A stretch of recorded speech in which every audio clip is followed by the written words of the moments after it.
இந்த நாட்டிலேயே இந்த ஒத்த கூட்டத்துக்கு தாய் மாமங்கிற உரிமையும் பெருமை இருக்கு.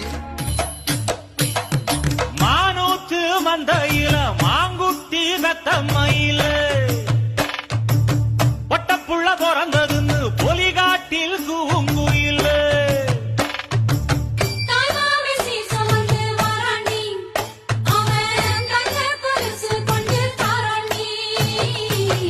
இரு சுமந்த சாதி சனமே ஆறு கடந்தா ஊரு வருமே.